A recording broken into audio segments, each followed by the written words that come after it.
More than 400 Barnstable 7th graders gathered here at Cape Cod Community College for the second annual Youth Summit put on by the Barnstable Youth Commission. We take you inside the amazing event on this special edition of Barnstable Today. It's Friday, March 18th, 2016. I'm Sarah Mantle.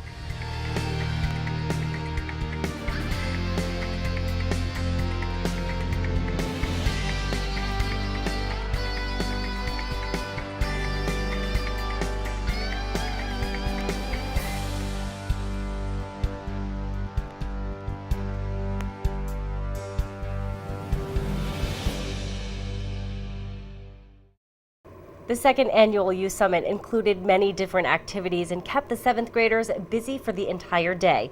Director of Leisure Services Patty Machado says a lot of planning went into the event. The kids are broken up into their teams, and then in some cases they're broken all the way down to their classrooms.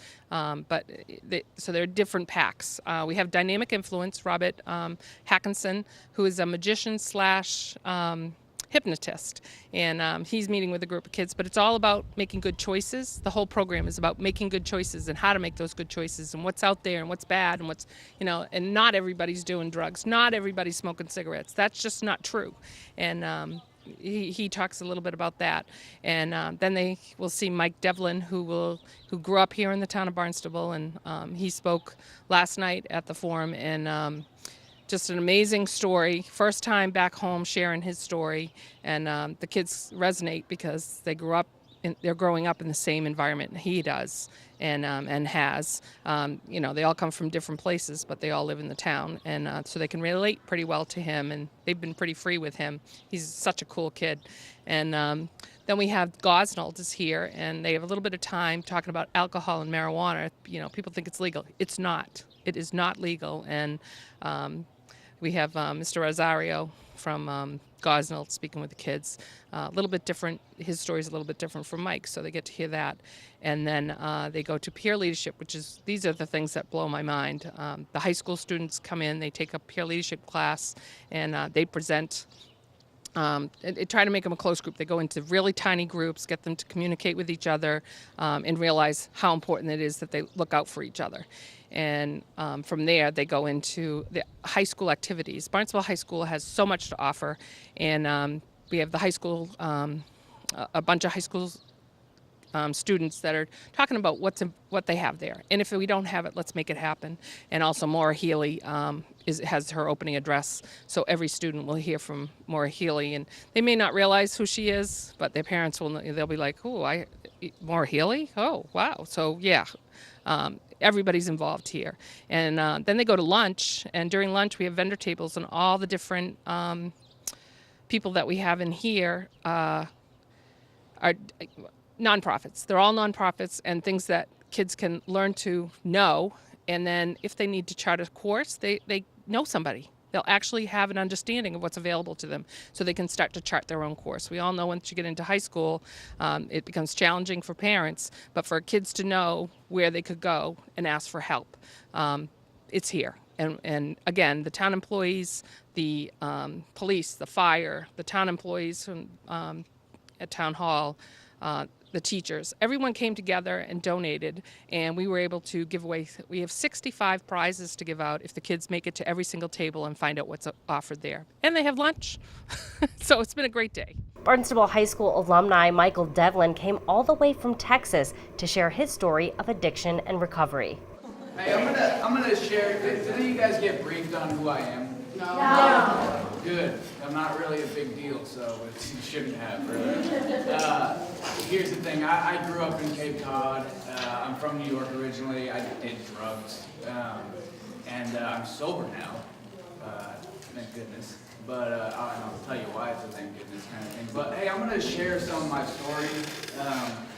I don't know if it's going to be helpful to you guys at all or not. Maybe you guys can connect and relate to some of the stuff. Maybe you won't. Maybe you'll be like me, who was in 7th grade listening to stuff like this, just in the back, kind of goofing around and not really giving. This is my home. This is where I grew up. I talked to a lot of people at various places and who were in the situation that I was, but this is kids growing up in my hometown, so there's for sure a much more emotional aspect to it than just man, you've got an issue you need to get right. It's kind of, and it's hard to explain, you know. You asked me 10 years ago, hey, Mike, you think you're going to be speaking to a bunch of young kids about being a drug addict, you know, at 4C's college, you know, I would have said, what are you talking about?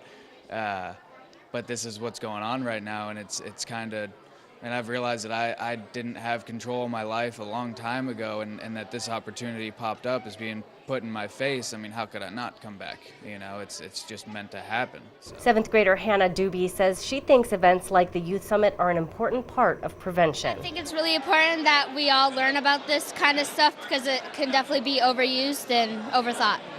I think that the guy who was talking about the ladder of life, I think he made a very good point that drugs and alcohol can really mess up your life, and it's very important to think about it. So stay on track and stay on the right path. The variety of activities planned for the students impressed teacher Jeremy Shea. It was great. It's really, we don't really have from my perspective, a really good discussion, that dialogue about substance abuse and prevention, which I guess would be the main part. So just getting the kids exposed and hearing people talk. And so far we've had two very different presentations. So some kids might respond well to one, some respond well to the other. So having a variety of presentations, I think, can get to the kids, even if some are more negative towards one or the other. At least something will probably get to them. Shea says that while it may take some students time to process the Youth Summit's message, it will stay with them. Certainly maybe not in the moment.